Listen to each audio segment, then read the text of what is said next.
আসসালামু আলাইকুম গাইস, কি খবর আপনাদের? তো আজকে আমি সকালে ঘুম থেকে ফ্রেশ হয়ে চিন্তা করলাম যে দেন আজকে আমার একটু মেডিকেলে যাওয়া লাগবে, কজ আমার দুইটা রোগ হয়েছে।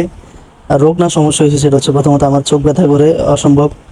দ্বিতীয় সেটা হচ্ছে আমার চুলকানি, যেটাকে বলে, যেটা 99% মানুষের মধ্যে আছে। তো সেই চুলকানিটা আমার হয়েছে।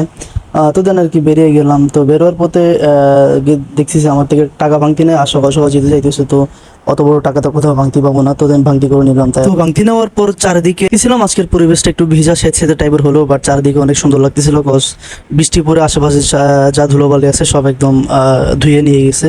তো আর কি চলে গেলাম মেডিকেলের দিকে। তো মেডিকেলে যাওয়ার পথে আমাদের ওখানে রাস্তা যেহেতু কাজ চলতে, তো অর্ধেক হেঁটে যাওয়া লাগে আর অর্ধেক গাড়িতে যাওয়া লাগে। তো আর কি শেষমেশ মেডিকেলে পৌঁছে গেলাম।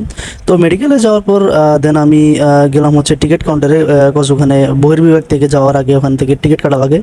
তো আর কি টিকিট কাটার জন্য লাইন ধরে দাঁড়ালাম। তো শেষমেশ টিকিট পাইলাম। টিকিট পাওয়ার পরে গিয়েছিলাম হচ্ছে এই টিকিটটা ওনাদের কাউন্টারে দেওয়ার জন্য। তো দেন কাউন্টারে দেওয়ার পর দেখতেছেন তো কত লম্বা সিরিয়াল। তো সিরিয়ালে অনেকক্ষণ দাঁড়ার পর অবশেষে আমার সিরিয়ালটা কাছে আসলো। তো দেন এবার গেলাম হচ্ছে আমার চোখের যে ডাক্তার ওনার কাছে। তো ওনার কাছে যাওয়ার পর মাঝে যে আমার দেখতেছি অনেক ক্ষুধা লাগছে। তো দেন খাইতে চলে গেলাম একটা হোটেলে। তো হোটেল থেকে আবার গেছিলাম হচ্ছে ডাক্তারের ওখানে। তো ডাক্তারের ওখানে গিয়ে দেখি আমার সিরিয়াল লেগে গেছে। তো অনেক তাড়াতাড়ি ওখানে মুক্তি পেয়ে গিয়েছিলাম। তো মুক্তি পাওয়ার পর আর কি এবার গেছিলাম হচ্ছে ন্যায্যমূল্যের দোকান। ন্যায্যমূল্যের দোকানের দিকে যাওয়ার একটা কারণ, ওখানে নাকি 15% ছাড় পাওয়া যায় সাধারণ দাম থেকে। তো আর কি ওখানে না পাই, বাইরে থেকে ওষুধ নিয়ে যাচ্ছিলাম বাসার দিকে। তো বাসার দিকে যাওয়ার পথে দেখি অলিঘা মসজিদের এই চিত্রটা অনেক আমার সুন্দর লাগছে। তো দেন আর কি ক্যাপচার করে নিলাম। তো আজকের জন্য এতটুকুই, দেখা হবে নেক্সট ভিডিওতে। আল্লাহ হাফেজ।